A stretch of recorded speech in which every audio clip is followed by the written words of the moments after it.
যুগে যুগে জালেম ছিল, যুগে যুগে জালেমদের পতন হয়েছে। যুগে যুগে জালেম দেখিনি, ফেরাউন দেখিনি, নমরুদ দেখিনি। এ যুগের হাজারো জালেমকে আমরা এইভাবেই দেখেছি অধপতন হইতে। আল্লাহ দেখাই দিছে, আকাঙ্ক্ষা ছিল আল্লাহ ফেরাউনকে তো দেখতে পারলাম না, আল্লাহ নমরুদকে তো দেখতে পারলাম না, কত জালেমের কথা তুমি বলেছো কোরআনুল কারীমের ভিতরে, সেটাও দেখতে পারিনি।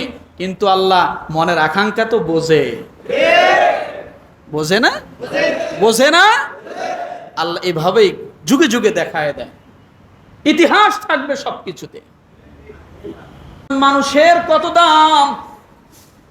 আল্লাহ নবী জনাবে মুহাম্মদ রাসূলুল্লাহ সাল্লাল্লাহু আলাইহি ওয়াসাল্লাম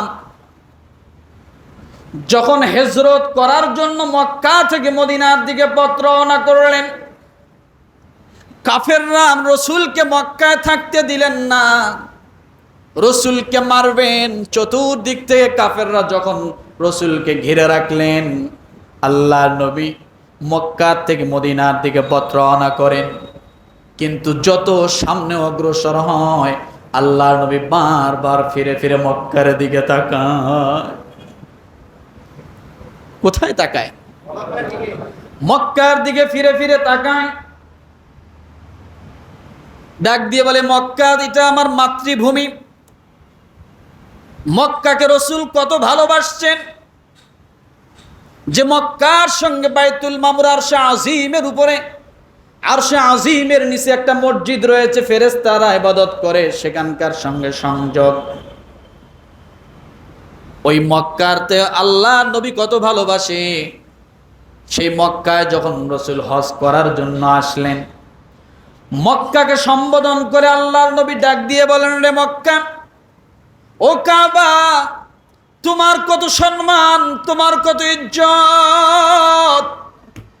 সারা পৃথিবীর মানুষ মুসলমানেরা তোমার দিকে আসে এবং তোমাকে বেষ্টন করে তাওয়াফ করে। শুধু তাই নয়, একজন যত গুনাহগার মানুষ হোক না কেন, সে যদি ইখলাসের সাথে তাওয়াফ করে আর যদি ওই যে আসওয়াদ পাথরের মধ্যে একটা চুমু দেয়, আমার আল্লাহ তাআলা সঙ্গে সঙ্গে তার জীবনের গুনাহগুলো মাফ করে দেয়। এত দামি একটি ঘর, এত দামি একটি পাথর, সারা পৃথিবীর মানুষ সেখানে যে ইবাদত করে।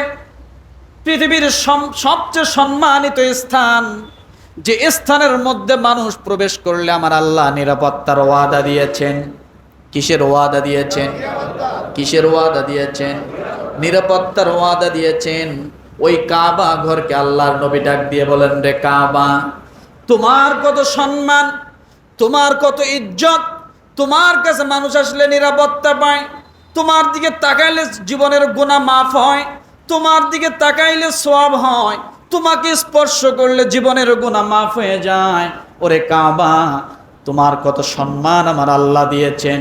কিন্তু রে কাবা, আমি এই কথা বলতে পারি বলিষ্ঠ কণ্ঠে, তোমার মতো হাজার হাজার কাবা যদি, লক্ষ লক্ষ কাবা যদি তামাম দুনিয়া ভরে যায়, সাদা আসমান জমিন যদি ভরে যায়, তারপরও যাররা পরিমাণ একজন ইমানদার মানবের যত দাম, এর থেকে বেশি দাম কোনোদিন তোমার হতে পারে না।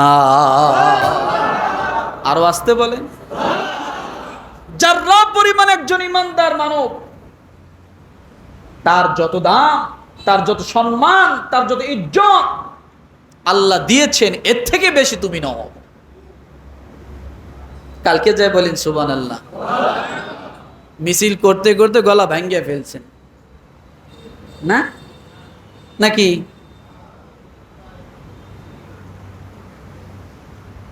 কত দামি মানুষ, কত দামি!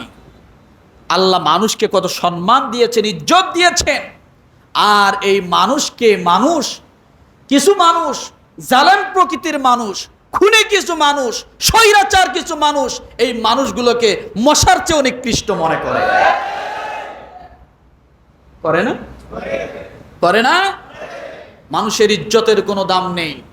আল্লাহ যাহা পারে দুনিয়ার কোনো মানুষ তা পারে না। যুগে যুগে জালেম ছিল, যুগে যুগে জালেমদের পতন হয়েছে। যুগে যুগে জালেম দেখিনি, ফেরাউন দেখিনি, নমরুদ দেখিনি। এ যুগের হাজারো জালেমকে আমরা এইভাবেই দেখেছি অধপতন হইতে। আল্লাহ দেখাই দিছে। আকাঙ্ক্ষা ছিল, আল্লাহ ফেরাউনকে তো দেখতে পারলাম না, আল্লাহ নমরুদকে তো দেখতে পারলাম না, কত জালেমের কথা তুমি বলেছো কোরআনুল কারীমের ভিতরে, সেটাও দেখতে পারিনি। কিন্তু আল্লাহ মনের আকাঙ্ক্ষা তো বোঝে, বোঝে না? বোঝে না? আল্লাহ এভাবেই যুগে যুগে দেখায় দেয়। ইতিহাস থাকবে সবকিছুতে।